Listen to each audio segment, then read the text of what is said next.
Hello and welcome back to my channel. Thank you very much for watching. Today I'm here to talk to you about cervical smears. Yes, you heard me right.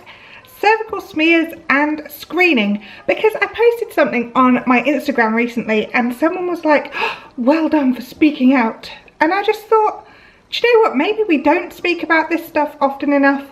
So I thought I'd talk to you about it because there might be some of you out there who are nervous about going to go and get a cervical smear, or nervous about the whole idea of it. There might be some of you who've never had one before and are kind of missing out on screening and something which could actually save your life fundamentally.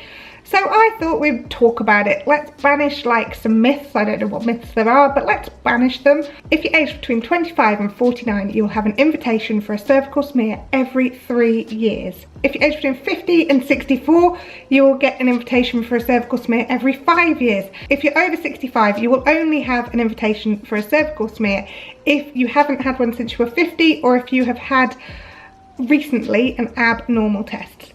Now, 1 in 20 women gets an abnormal test result.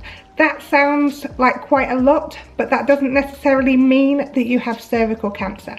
It means that you need to go back for a slightly more invasive check. I've never had this happen, and I've had cervical smears since I was 18. I don't quite know how, but I have. So what happens during your smear? Well, you need to go, first things first, you cannot go for a smear when you're on your period. The best time to go is about 2 weeks into your monthly cycle, not when you're on your period. What happens is you will go in to see the doctor or the nurse. They will ask you to undress from the waist down and lie on one of the doctor bed things and cover yourself up with a little bit of sheet. Then you need to put your legs together and let your knees drop, and they then insert a speculum into your vagina, and they usually put like some kind of form of lubricant on this so it doesn't hurt, and most of the time they use a plastic speculum, which means that it's not freezing cold, although I've definitely been for a smear that was freezing cold before. But you know what, it was all okay.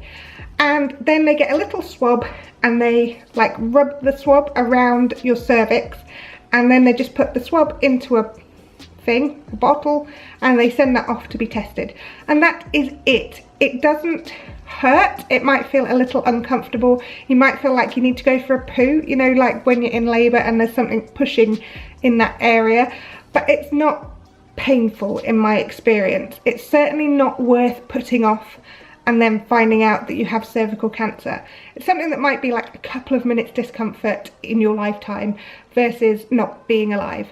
So to me, it's a no-brainer. You might find it a bit uncomfortable, a bit embarrassing, but you know what? The nurse or the doctor has seen it all before.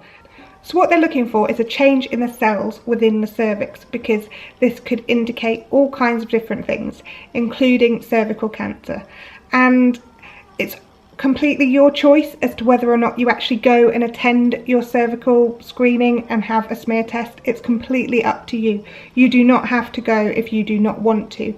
But all I'm saying is that it's not as bad as people think it is. And I think maybe we do need to talk about it and say, this is okay, you can go and get this done. It's not anything to be ashamed of.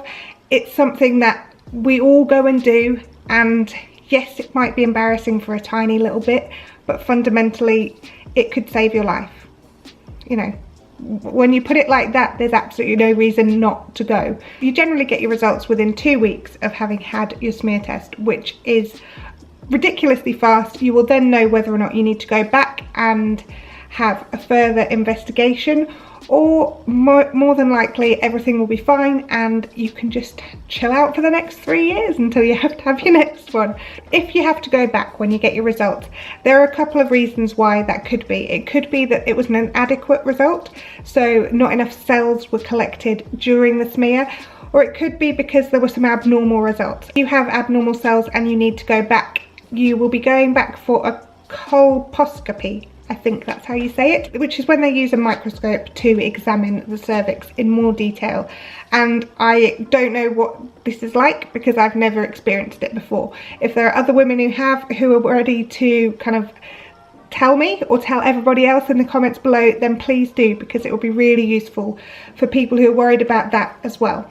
But fundamentally, I want to say, don't worry about your smear test. Don't put it off unless you're on your period, then put it off.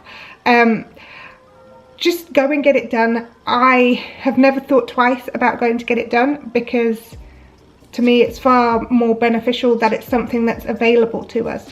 You know, we don't know how long our NHS is going to be there, and whilst we can use this amazing screening service that prevents so many people from getting cancer, use it. You know, we don't know, we might have to be paying for this in the future, and then how many people are going to get it done? I don't know. Go and get your cervical smear done. It is not as bad as you think. If you've enjoyed this video, give us a thumbs up. If you would like to, then please subscribe, and I will see you again soon. All right, bye.